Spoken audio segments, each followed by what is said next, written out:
Hello guys, and welcome back to creating a Kafka Producer and Consumer with Spring Boot with me, RBLese. Well, if you have watched the previous video where I've created a Kafka Producer with Spring Boot, then you may actually be familiar with this code. If you haven't watched the previous video, then this code is basically the code for the Kafka Producer.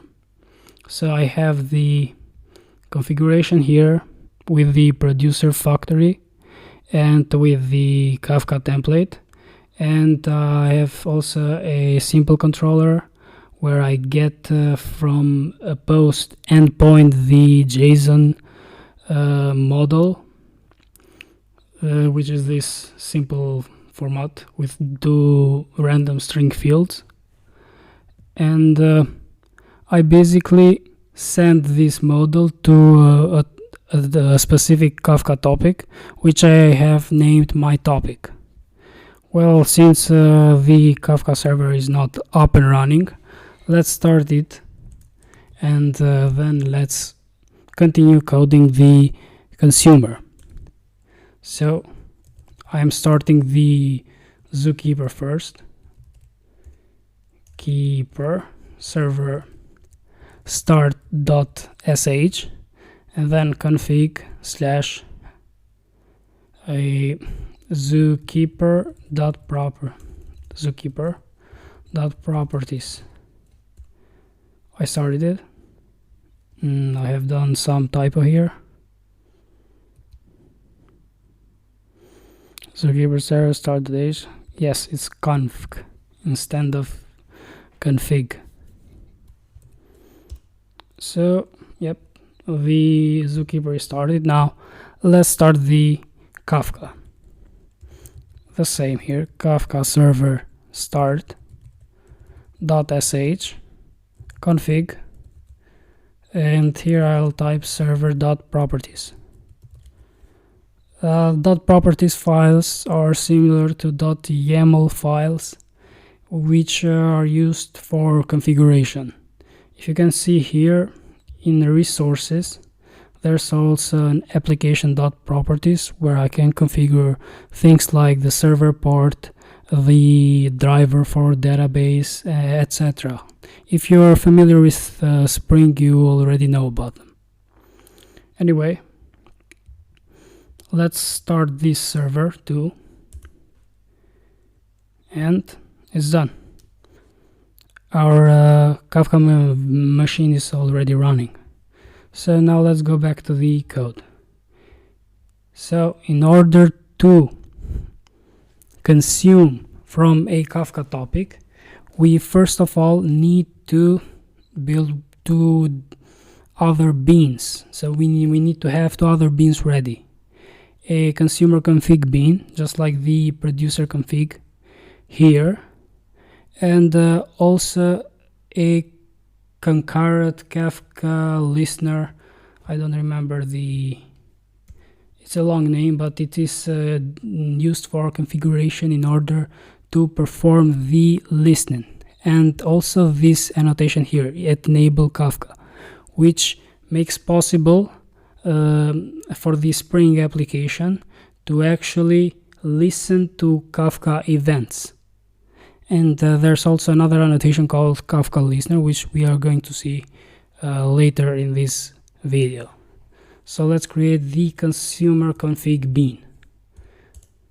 Just like before, public consumer factory for configuration, string simple model, consumer factory. Then let's create a hash map to keep the properties. I like to call it config. You can call it whatever you want. And there we are going to put things that are similar to this one. So the Bootstrap server is the same, but the serializer and key and value serializers are going to be key and value deserializers, and the consumer factory here requires also the group ID for the topic. So let's copy here this and paste them here. And now let's change from producer config, if you have guessed it, to consumer config. And here too, consumer config, key deserializer, string deserializer, and yes, we'll use the Apache Kafka's common, and the JSON deserializer class, also from Apache Kafka Commons. And here it is also consumer config.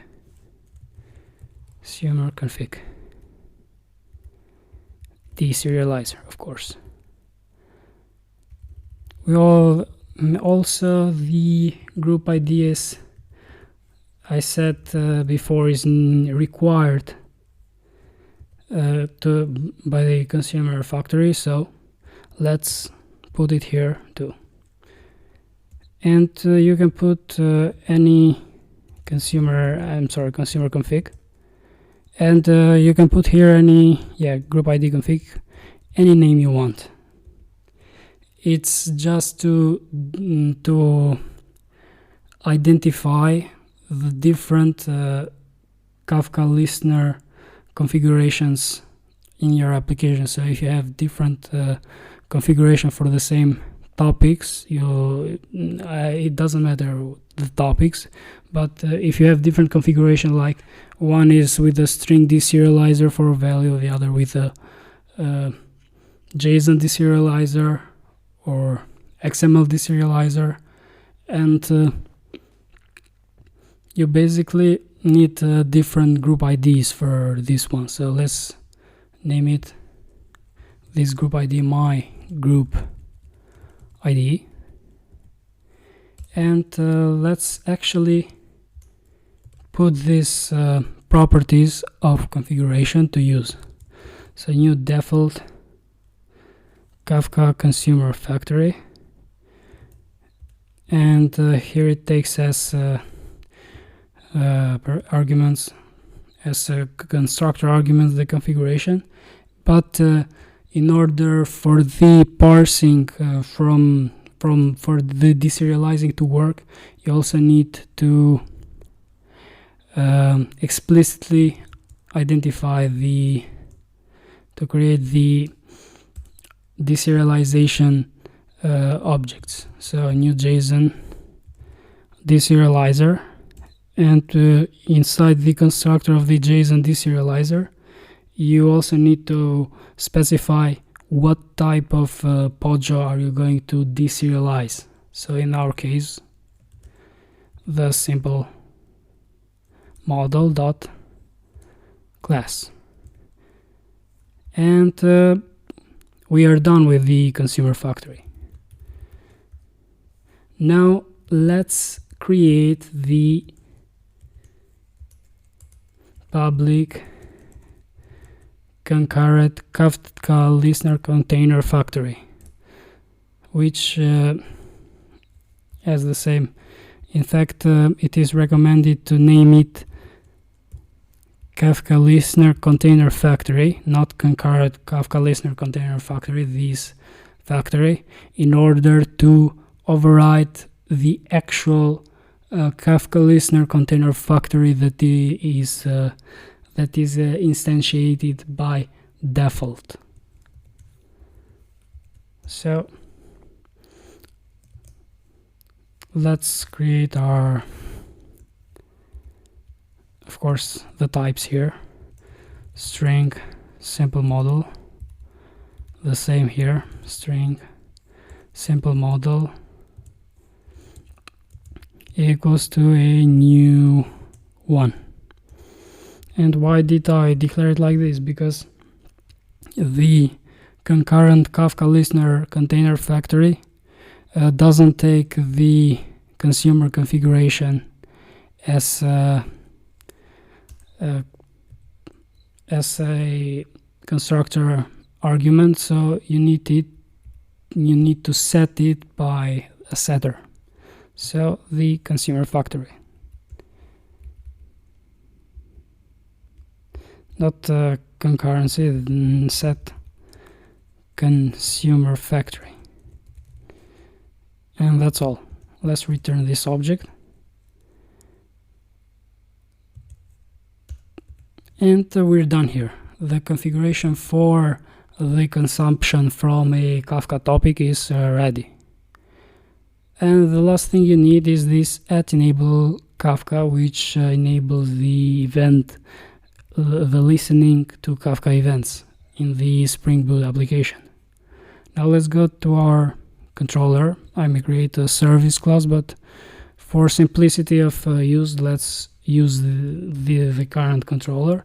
And just like you have the REST endpoints or HTTP endpoints like post, get, put, delete, patch, you create something similar with a Kafka listener annotation, which takes as a parameter topics, which is the actual topic that is going to be listened to, and in this case it is my topic. And public void, let's get from Kafka, and here as a request body we need the simple model, and well, I'm simply going to print this simple model. I've already built the toString method, so you can build your own. And anyway, this code should be ready to go. So let's run it, as the Kafka server is already running. And as you can see here, consumer client and the group ID is specified, so it's successfully joined group with generation, and it set the partition to topic 0, and it's basically ready to go. So let's hit it with Postman, and as you can see here, the post endpoint sends whatever I send by the postman to the Kafka topic, and whatever I send I get back by the Kafka listener, because it listens to every change that happens to the queue, to the Kafka topic in the server. Basically, it's similar to Mongo tailing or Redis tailing, if you're familiar with it. So let's try something different now.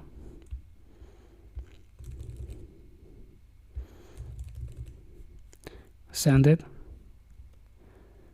and it works perfectly. What I also like to do, but it's not recommendable, is I like to use a third-party library for serialization and deserialization of the Kafka, of performing all of the serializations and deserializations by myself, in order not to encounter errors later. So basically, if you change the version of a library that's like the Kafka library, there may be change to the serializer and deserializer. So in order to counter that, I like to perform them manually. So let's go to Maven repository. It's in online a web page where you can get all maybe all packages, Maven packages that you can then import in your own project, Java project. It doesn't matter if you're using Gradle, as it also gives in this web page, it is also given the Gradle snippet for the library injection. So I like to use the latest JSON, which is basically Google JSON serializer and deserializer, and I like to import it into my POM. So save, and voila, I actually got it imported. So basically what I like to do is this. I like to create a serialization bean from Google JSON, import it, JSON converter, and return it, and use this to perform the serialization and deserialization. Whether I'm using Mongo, whether I'm using Redis or Kafka or RabbitMQ, I like to perform the serialization by myself. But you can keep the current code, it will work for you, but it's just a preference. And it's also a pretext to show you the string serialization and deserialization of the value of the Kafka consumer, of the value in the consumer config and producer config. So let's do it. After I've done this, I basically need to change this JSON deserializer to string deserializer as above, and the same here to new string deserializer, not here, no, I don't need to do that, I just new string deserializer. And why do I like to do this? Because it allows me to use the same bean, the same configuration for multiple types of models. Basically I put it here, string deserializer, and then I can convert what I get as a string into by the JSON, by Google JSON, into whatever POJO I may happen to use. So basically this is a form of abstraction. So let's change it here to string, and also for the template and producer, string, and here to string. And what else is left? Yes, it's the concurrent Kafka factory. Let's change it also to string. And there's some problems with the consumer factory. It's string. Yes, it's here. I have to change also this instantiation to string. Now that this is done, I simply inject this bean into my controller, just like I have injected the Kafka template. Yes, this is string 2.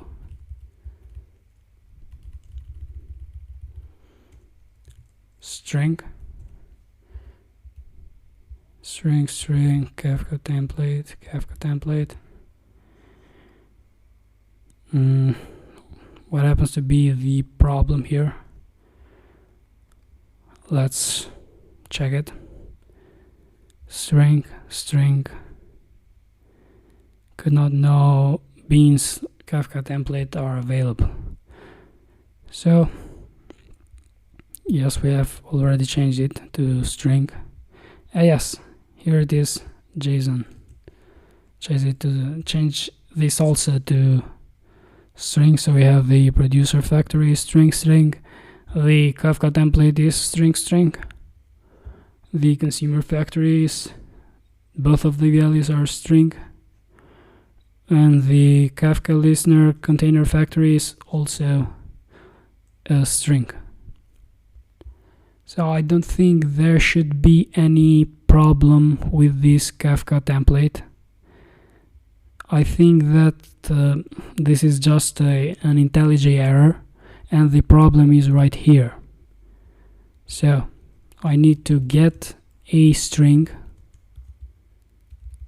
I need the simple model here. I need to get the simple model and convert it via JSON converter, that Google JSON library I just imported. So goes on JSON converter.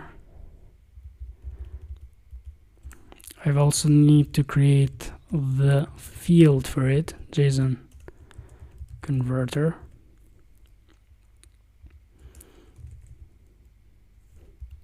And here the dependency is successfully injected, as it is detected by the IntelliSense of the IntelliJ version.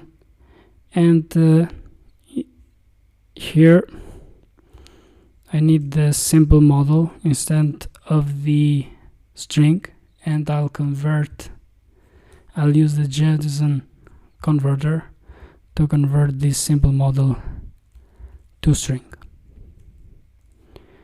I'll do the same here. I won't get a simple model, I'll get a string, and basically I can just print it, or I can just print the JSON, or if you want a deserialized version of it and print its actual to string, we can do that too.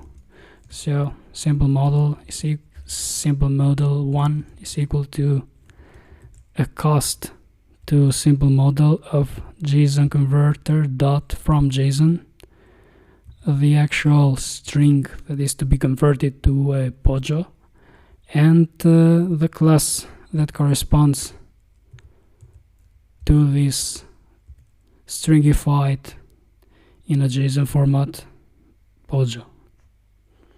After that, we can use system out to print our own version of toString. So simple model 1 dot toString. Let's check if this is correct. So let's run the application and check if everything is fine.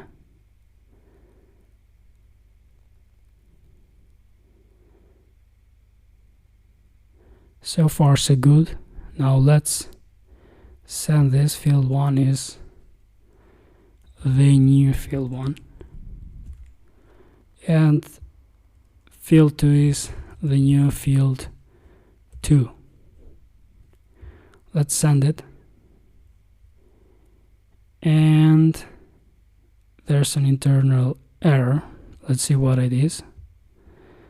So basically it says that string deserialization is not an instance of common serialization serializer.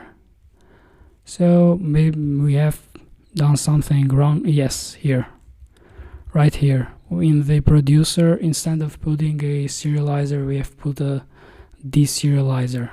The other ones are correct. So stop and rerun it and check for other errors.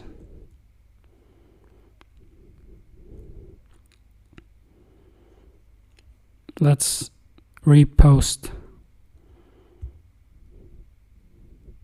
and it's 200. Okay, so no errors.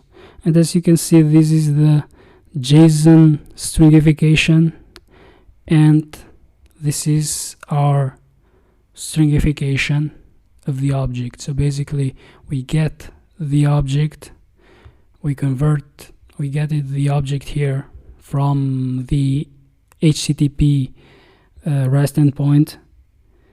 It is then automatically converted in the background by the Spring framework using JSON converter to convert the string version of JSON format to the actual POJO. Then I use Google JSON to convert it back to a stringified version of JSON and send it to the topic. Then I get this stringified version of the JSON and I convert it back to a POJO. And also I print the stringified JSON version and the R2string method.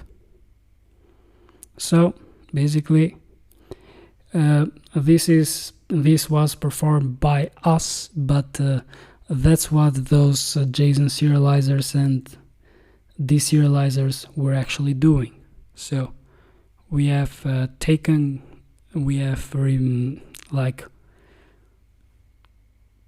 their abstract work and done it by ourselves manually. But this also allows us to listen by using the very same the very same container factory, to listen to different topics with different POJO format. So let's create a new one. So at post mapping, let's change something here. Let's change v2 for version 2, public void post, and let's create another POJO. In this case, let's create a new POJO, new Java class. Let's call it more simple model. Okay, let's add it to Git, and it will have a private string field string, which is, let's call it title, and private string description. And let's generate its constructor and getters and setters. Constructor, yes, on all args constructor.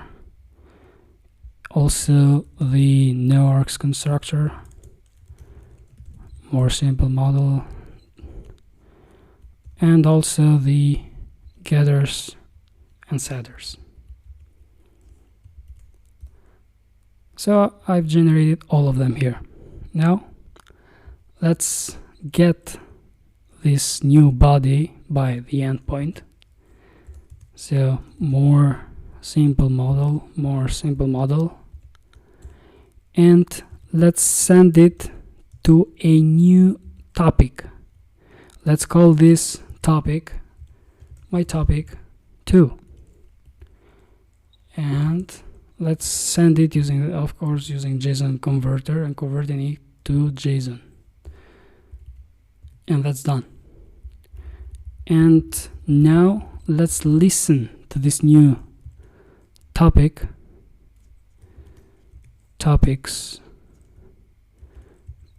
my topic 2,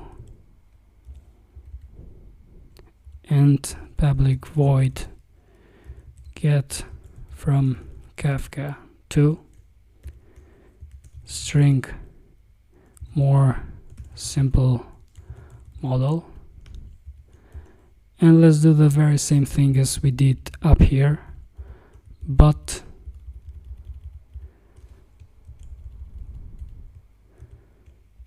for So more simple model. This is also more simple model. These two.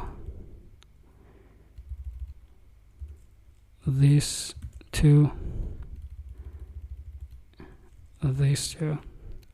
So everything.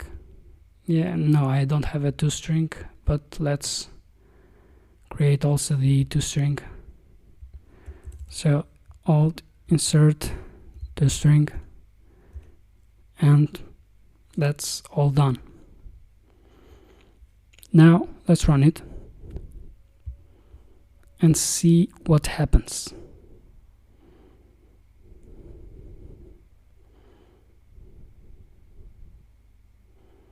Basically, it's not shown any errors, so far so good. So let's Kafka, let's post the new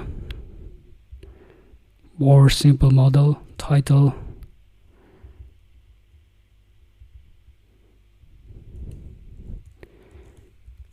Kafka consumption and description.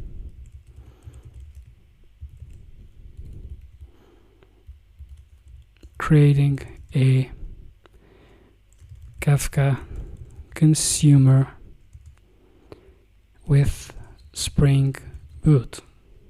That's the title of this video. So let's send it. And it says 200 OK. And as you can see here, via this other method, mainly topic 2, we got our other Pojo. So with the same Kafka configuration, we could send and receive to different Kafka topics with completely different models by doing the JSON conversion ourselves. So this basically is a form of abstraction. So instead of creating another concurrent Kafka listener factory, another Kafka template, we use the existing one and we do the conversions, because in different, let's say in different project or microservices that you might encounter, it may not be possible for you to change this configuration here. That's why it's better to keep it like that. At least I believe so. So this is the end of this video. Thank you for watching, and if you want more content like this, click the subscribe button below and stay in touch. Thank you for watching, and hopefully see you in the next videos.